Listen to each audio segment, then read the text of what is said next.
بسم اللہ الرحمن الرحیم۔ شادی کی پہلی رات ہم ایک دوسرے کو دیکھ کر بڑی دیر ہنستے رہے کہ یہ ہم نے کیا کر دیا ہے، لیکن ان کیکوں کے پیچھے کی فکریں ہم دونوں کے چہروں سے عیاں تھی۔ شادی چونکہ جلد بازی اور خاندان والوں کی ناراضگی میں ہوئی تھی، سو منہ دکھائی کے پیسے میرے پاس نہیں تھے۔ ایک دوست سے ادھار پکڑ کر سونے کی ایک ہلکی سی انگوٹھی اسے دی، جسے اس نے یہ کہہ کر واپس کر دیا کہ میں تمہارے حالات سے واقف ہوں، جن حالات میں شادی ہوئی ہے اس سے بھی واقف ہوں، سو جب خود دلا سکو گے تب لوں گی۔ میں نے تھوڑا شرمندہ ہوتے ہوئے پوچھا کہ اچھا بتاؤ تمہاری سب سے بڑی خواہش کیا ہے، میں کسی دن وہ ضرور پوری کروں گا۔ اس نے کچھ تحمل کے بعد کہا کہ زندگی میں دو ہی خواہشات کے لیے خدا کے سامنے گڑگڑائی ہوں، ایک اپنا گھر ہو، چاہے بہت چھوٹا سا ہو لیکن اپنا ہو، اور دوسرا میرے سامنے ہے۔ ہم دونوں نے ایک دوسرے کا منہ دیکھا اور مسکرانے لگے۔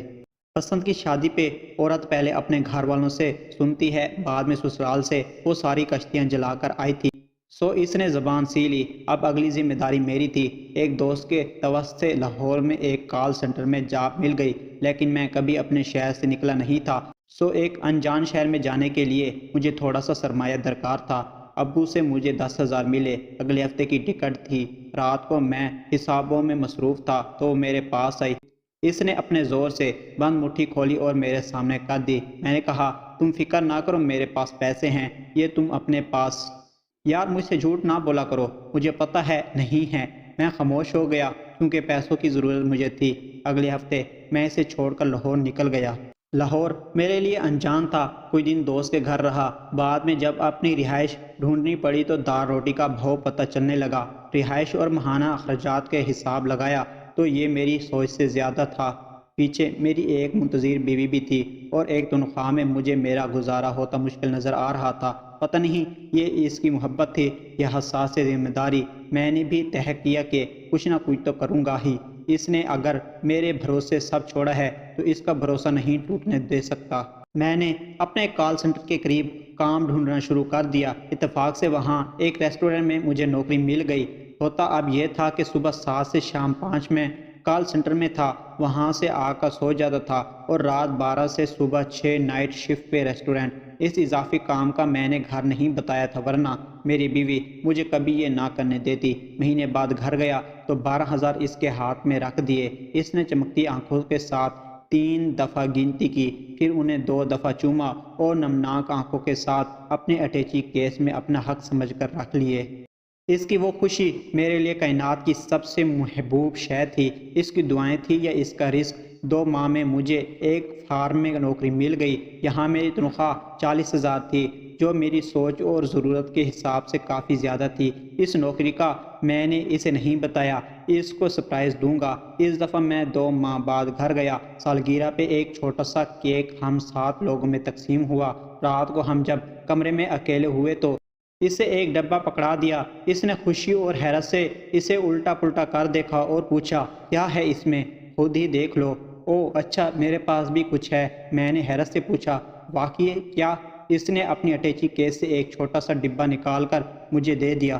پہلے اس نے اپنا ڈبہ کھولا تو خوشی کے مارے اس کی ہلکی سی چیخ نکل گئی۔ یہ ایک اینڈرائڈ سمارٹ فون تھا۔ اس کو فوٹوگرافی اور برانڈ سرچ کرنے کا خپت تھا۔ اس نے جلدی اسے نکالا، آن کیا اور کہا اٹس ٹیک اے سیلفی، اور یہ ہماری ایک ساتھ پہلی باقاعدہ فوٹو تھی۔ اب میری باری تھی۔ میں نے گفٹ کھولنا شروع کیا۔ یہ جی شوق کی ایک سپورٹ واچ تھی۔ اسے میری خواہشات کا بخوبی علم تھا۔ یہ کافی مہنگی تھی، جس کی میں نے زندگی میں ہمیشہ بس خواہش ہی کی تھی۔ اس کے پیسے اس نے اپنے خرچے میں سے کیسے بچائے تھے وہ میری سمجھ سے باہر تھا۔ اس کے تحفے کے آگے میرا تحفہ شرمندہ ہو رہا تھا۔ اس رات ہم نے اپنے تحائف کو خوب انجوائے کیا۔ عورت گھر داری کے معاملے میں بہت دور اندیش ہوتی ہے۔ وہ اپنے ہم سفر کے ساتھ بچوں کے نام حتیٰ کہ ہونے والے گھر کی دیواروں کے پردوں کی ڈیزائن تک شادی سے پہلے سوچ لیتی ہے۔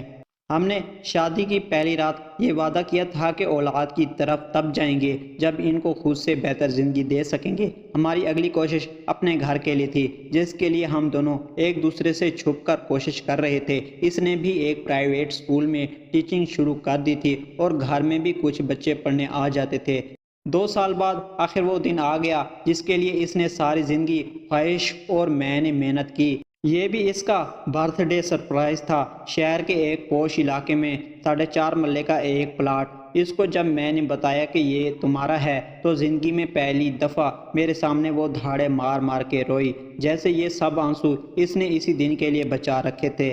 ہم کافی دیر خالی پلاٹ میں مٹی پہ ایک دوسرے کا ہاتھ پکڑے بیٹھے رہے۔ وہ تھوڑی تھوڑی دیر بعد اپنی ایک انگلی زمین پر گھسیٹتی اور کسی بچے کی طرح لکھ کر دہراتی، میری ملکیت۔ زندگی اب ٹریک پر آ چکی تھی۔ جس دن مجھے اس کی پریگنینسی کا پتہ چلا، اس دن میں پاگلوں کی طرح خوش تھا۔ ہم نے گھر کا کام، بچوں کے کپڑے اور پتہ نہیں کیا کیا پلان کرنا شروع کر دیا تھا۔ ایک رات اس کی طبیعت معمول سے زیادہ خراب ہوئی۔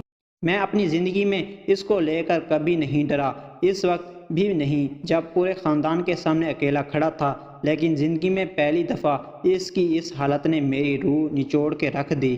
میں اسے لے کر ہسپتال بھاگا۔ میری حالت یہ تھی کہ شرٹ پہنی تھی جس کے بٹن بند نہیں تھے اور میں ننگے پیر ہسپتال میں اس کو اٹھا کے بھاگ رہا تھا۔ اس کی حالت خراب تھی۔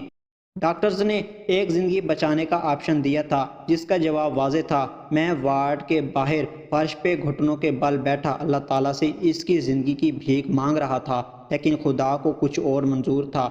اس نے اپنے لیے بہتر گھر چن رکھا تھا۔ وہ ایک بیٹی کا تحفہ دے کر مجھے دغا دے گئی۔ اس کا تحفہ ہمیشہ کی طرح میرے سارے طوائف پہ بھاری تھا۔ میں نے اس کے نام پر ہماری بیٹی کا نام رکھا۔ آج بھی میں اپنی بیٹی کو جب اس پوش علاقے میں ایک خوبصورت پلاٹ کے پاس اس کی ماں سے ملوانے لے جاتا ہوں، وہ مجھ سے اکثر پوچھتی ہے کہ بابا، ماما یہاں سب سے الگ کیوں رہتی ہے؟ میں اسے ہمیشہ ٹال دیتا ہوں۔ میں اسے کس طرح بتاؤں کہ یہ اس کا گھر ہے، یہ اس کی ملکیت ہے جس پہ اس کے علاوہ کسی کا حق نہیں۔